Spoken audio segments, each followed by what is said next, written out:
అవమానాలు.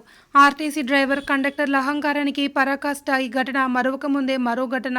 హన్మకొండలో జర్నలిస్టు సోదరుడు చనిపోతే అంత్యక్రియల కోసం జనగామకు వెళ్తున్న జర్నలిస్టులను దిగిపోమంటూ హెచ్చరిక.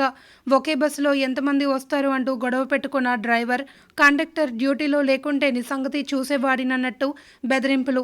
ఎవడికి చెప్పుకుంటావో చెప్పుకో అంటూ జర్నలిస్టులను బెదిరించిన కండక్టర్. అరే వీడి పాస్ గుంజుకుని డిపోలో అప్పచెప్పు, అక్కడ మాట్లాడదామంటూ బెదిరింపులు. జర్నలిస్టులపై దురుసుగా ప్రవర్తించిన జనగామ డిపో ఆర్టీసీ డ్రైవర్ మరియు కండక్టర్లపై చర్యలు తీసుకోవాలి అని జర్నలిస్టులు డిమాండ్ చేస్తున్నారు. ఎందుకు ఎక్కువ చెప్పు, ఒకసారి చెప్పు బ్రదర్. ఎందుకు ఎక్కువ చెప్పు, జర్నలిస్టులు ఎందుకు ఎక్కువ చెప్పు. ఫస్ట్ ఒక్క బస్సులో ఎందుకు ఎక్కువ, జర్నలిస్ట్ ఎందుకు ఎక్కువద్దాను నువ్వు, ఎందుకు ఎక్కువద్దానో చెప్పు. నువ్వు ఇప్పుడు ఏమన్నావు?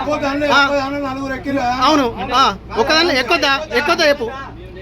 నలుగురు ఎక్కువద్దా చెప్పు. ఫస్ట్ ఒక్క బస్సులో నలుగురు ఎక్కువద్దా చెప్పు. ఫస్ట్ వాదన కాదు, నువ్వు ఒక్క బస్సులో నలుగురు ఎక్కువద్దా చెప్పు. ఎక్కువద్దా చెప్పు నువ్వు. ఫస్ట్ నువ్వు ఎక్కువద్దా చెప్పు. ఫస్ట్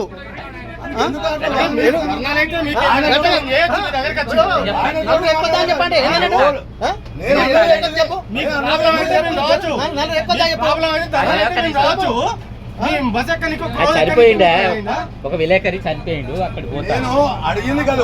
నువ్వు ఏమడుగుతున్నావు?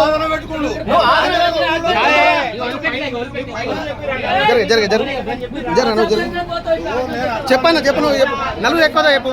నువ్వు ఆర్గ్యుమెంట్ పాస్ ఎందుకు గుంజుకుంటావు? నువ్వు పాస్ ఎందుకు గుంజుకుంటావు చెప్పు. నువ్వు పాస్ ఎందుకు గుంజుకుంటావు? ఎవరికి ఇవ్వన్నావు పాసు? ఎవరి దగ్గర పెడతావు? పాస్ ఎవరికి ఇవ్వన్నావు? పాస్ గుంజుకొని ఎవరి దగ్గర పెడతావు? నువ్వు ఎక్కువద్దా? నలుగురు కంటే ఎక్కువద్దా? నలుగురు ఎక్కువద్దా జర్నలిస్టులు? నువ్వు ఫస్ట్ చెప్పు. జర్నలిస్టులు ఎక్కువదా చెప్పు. మీరు చెప్పండి. ఎక్కువద్దా? నలుగురు ఎక్కువదా చెప్పు. చెప్పండి.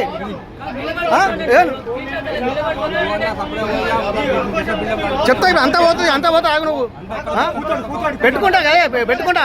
మీరు నిన్న మీ కండక్టర్ గురించి ఏమో మేము మాట్లాడాలి. మీ కండక్టర్ గురించి ఏమో మేము మాట్లాడాల్సి వస్తుంది. పబ్లిక్ కాదు నీకే. నువ్వు పబ్లికా? నువ్వు పబ్లికా? పబ్లికా తీసే మరి.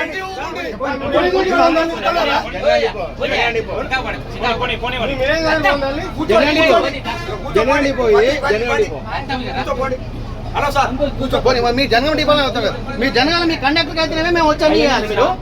కూర్చోపోండి.